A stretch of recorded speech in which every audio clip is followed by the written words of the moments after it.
क्या आपने कभी सोचा है कि दुनिया के सबसे शक्तिशाली लोग, राष्ट्राध्यक्ष, अरबपति और राजनेता एक ऐसे व्यक्ति के जाल में कैसे फंस सकते हैं जो खुद एक दोषी यौन अपराधी था? क्या एक ईमेल जो एक अपराधी ने लिखा हो विश्व की राजनीति को हिला सकता है?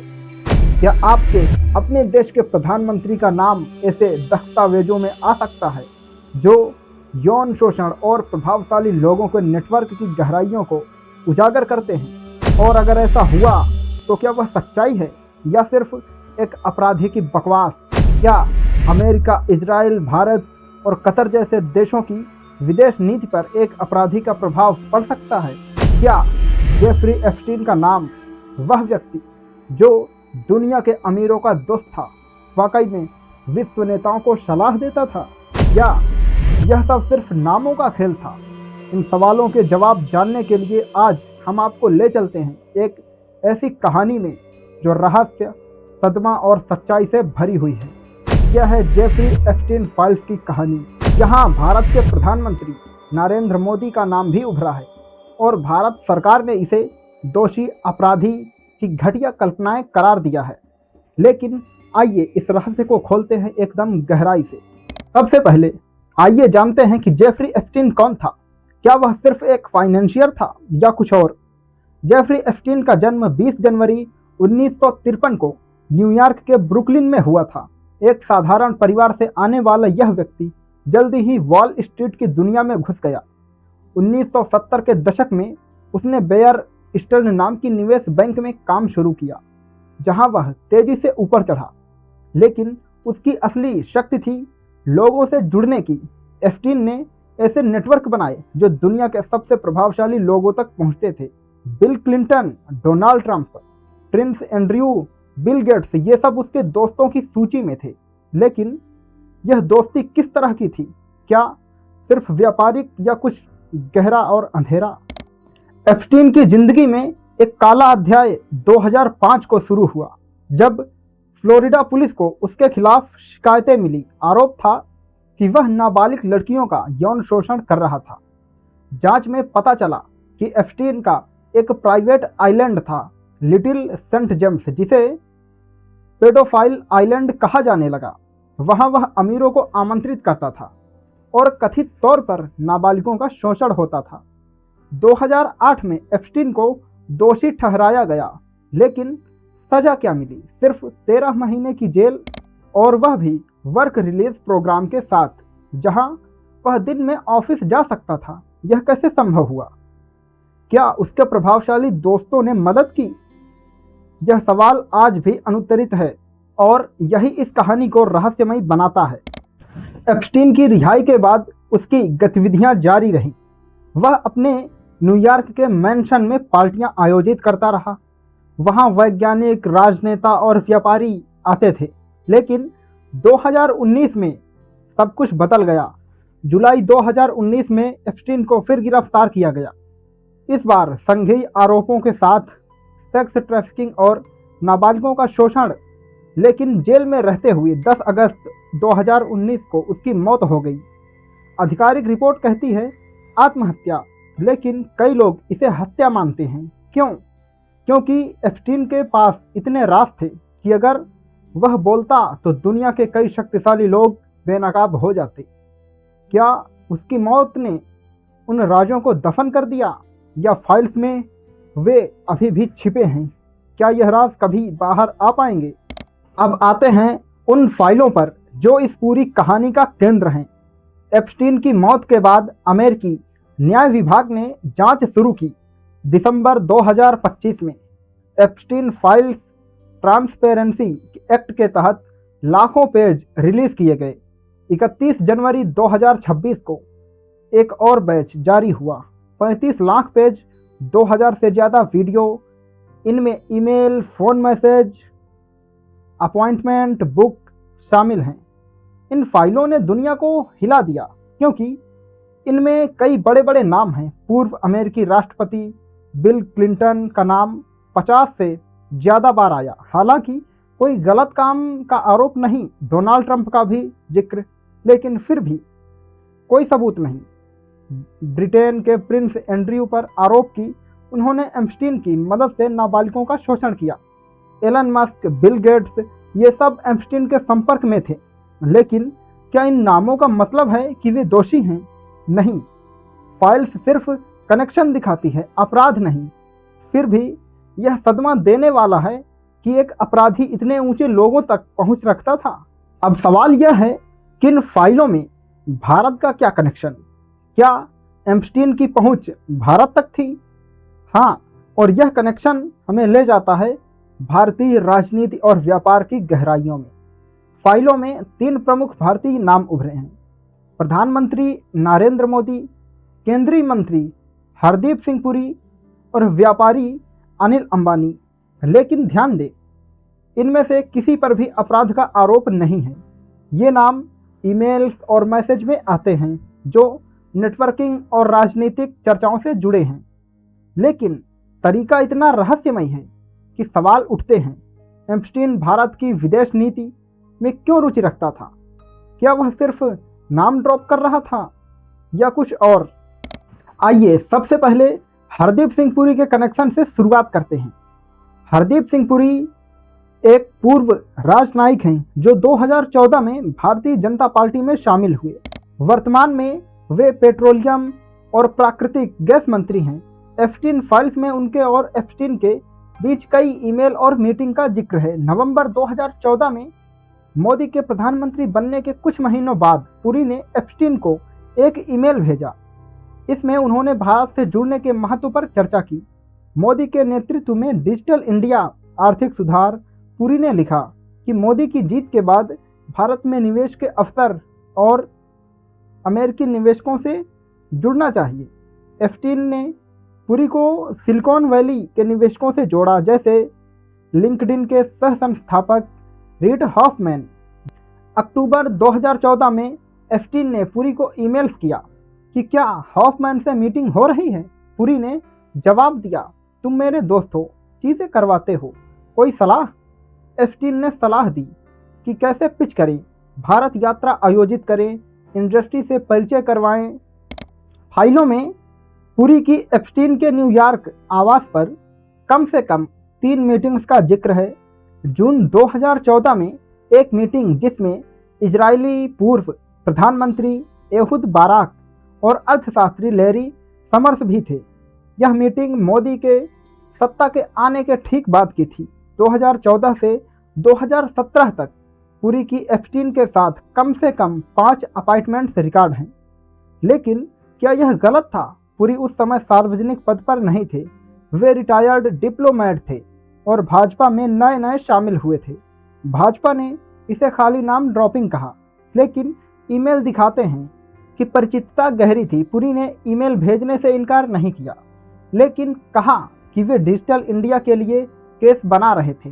यह कनेक्शन हमें ले जाता है अगले नाम पर, अनिल अंबानी पर।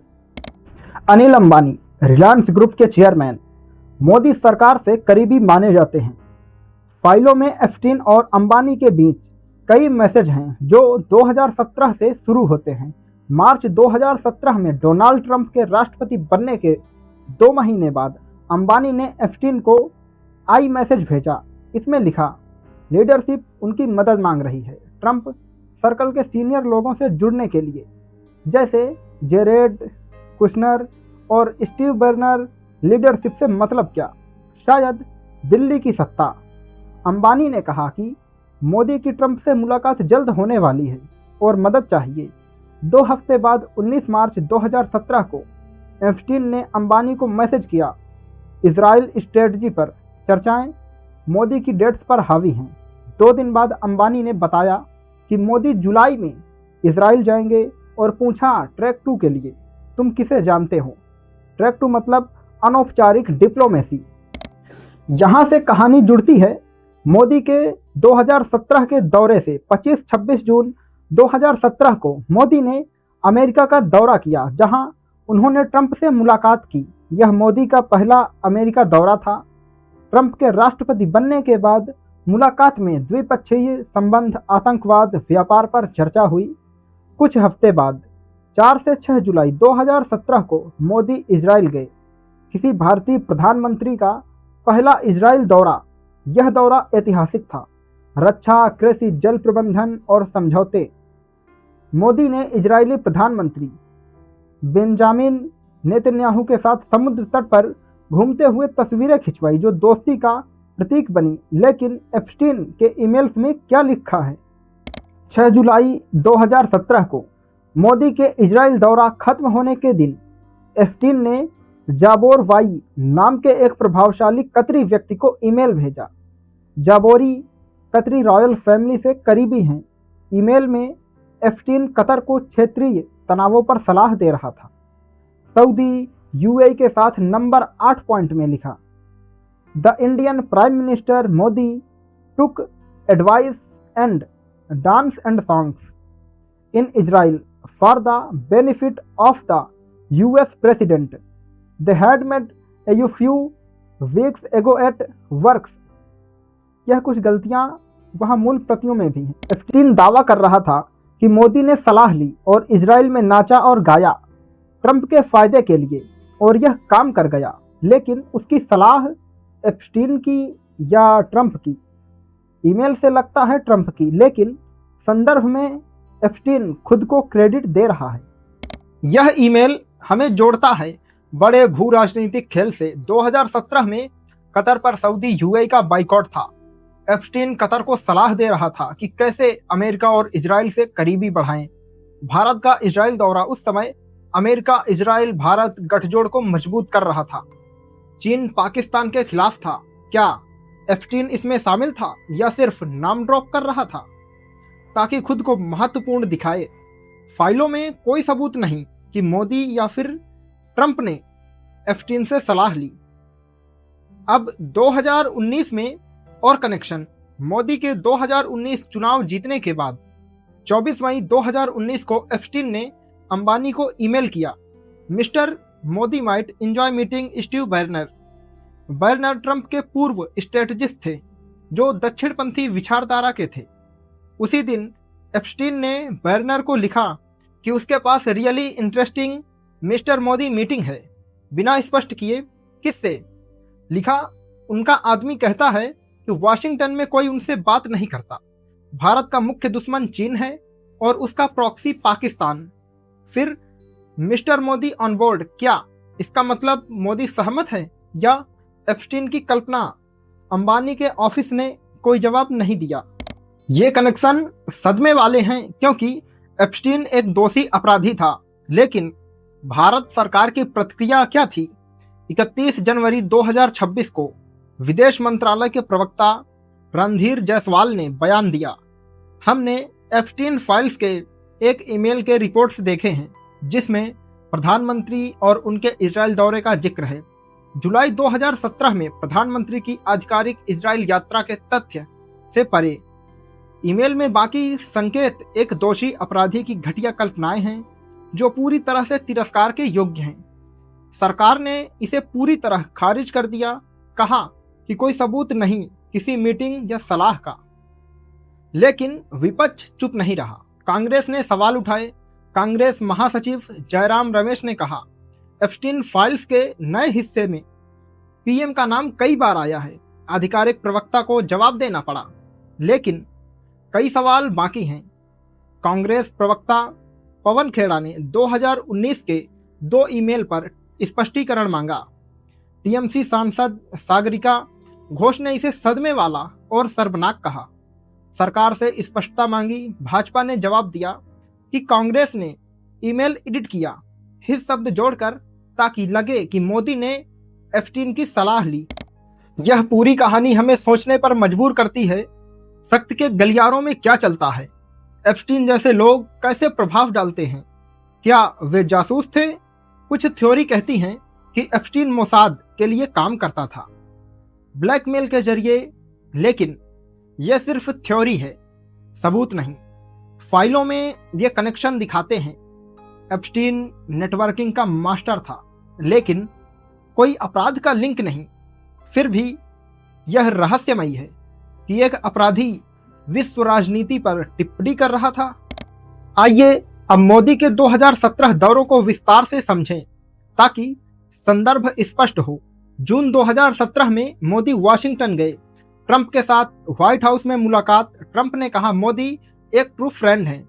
चर्चा आतंकवाद पर, पाकिस्तान पर। मोदी ने कहा हम साथ मिलकर दुनिया बदल सकते हैं। यह दौरा भारत अमेरिका संबंधों को मजबूत करने वाला था। फिर इजराइल दौरा। मोदी ने नेतन्याहू से कहा इजराइल भारत का दोस्त है। वहां उन्होंने होलोकास्ट मेमोरियल विजिट किया, कृषि केंद्र देखे। एक तस्वीर में मोदी और नेतन्याहू समुद्र में पैर डुबोते हुए। यह डांस एंड सॉन्ग्स का संकेत हो सकता है, लेकिन वास्तव में कोई नाच गाना नहीं था। यह दौरा भारत इजराइल संबंधों में मील का पत्थर रहा। रक्षा डील्स बढ़ी। अनिल अंबानी का रोल भी महत्वपूर्ण।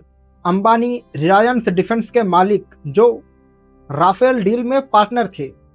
विवादास्पद डील जहां फ्रांस से जेट खरीदे गए, लेकिन एप्स्टीन फाइल्स में कोई लिंक नहीं।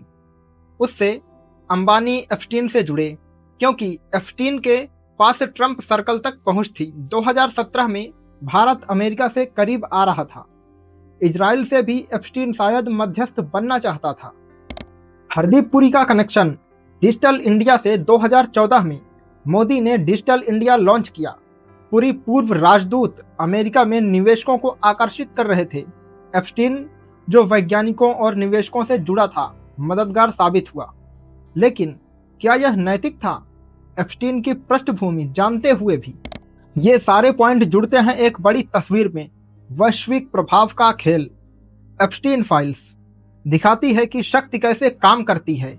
Network, email, meetings. भारत का मामला दिखाता है कि नाम आना ही दोष नहीं, लेकिन पारदर्शिता जरूरी है। सरकार ने खारिज किया, विपक्ष ने सवाल उठाए। यह लोकतंत्र है। अंत में क्या? एप्स्टीन की मौत के बाद भी उसके राज खुल रहे हैं। फाइल्स और रिलीज होंगी, लेकिन याद रखें सच्चाई महत्वपूर्ण है। कोई गलत जानकारी ना फैलाएं। यह कहानी सदमा देती है, लेकिन सीख भी। शक्ति के साथ सावधानी बरतें। क्या अगली फाइल्स में और राज खुलेंगे? इंतजार कीजिए, लेकिन सतर्क रहिए, क्योंकि इनमें तो आपको ऐसे ऐसे राज देखने को मिल रहे हैं जो इंसानियत को शर्मसार कर रहे हैं।